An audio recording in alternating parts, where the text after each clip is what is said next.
Ce sommet marque le retour de la République centrafricaine dans le gouvernement de la Banque centrale après près d'un an d'absence.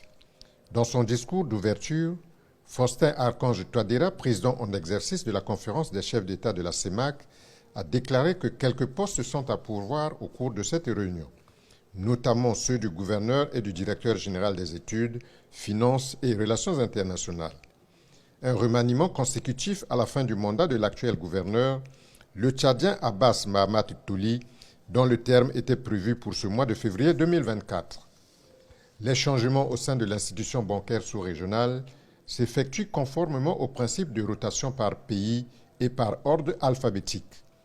Et les candidats à divers postes de responsabilité sont présentés selon les critères de compétence. Résumons les grandes articulations de ce sommet extraordinaire de la conférence des chefs d'État de la Communauté économique et monétaire de l'Afrique centrale.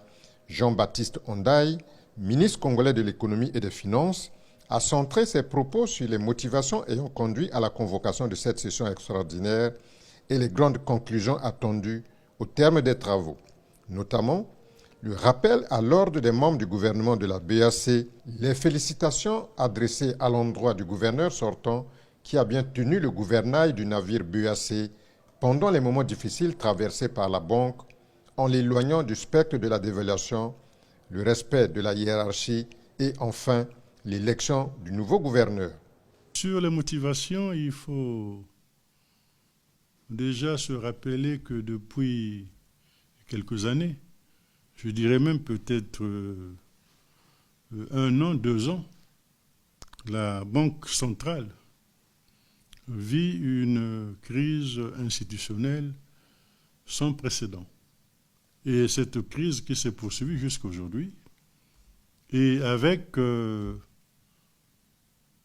la date du 6 février, cette date qui est un butoir, parce que le mandat du gouverneur prend fin le 6 février 2024. Et donc avec cette date butoir, cette crise s'est exacerbée avec la publication dans les réseaux sociaux des courriers internes où les membres du gouvernement s'invectivent. Et finalement, tout ceci ressemblait à une cacophonie dans une certaine mesure. Et ce, compte tenu de l'importance de notre Banque centrale pour la stabilité économique et financière de la CEMAC, les hautes autorités se devaient donc de rappeler à l'ordre les membres du gouvernement de la banque.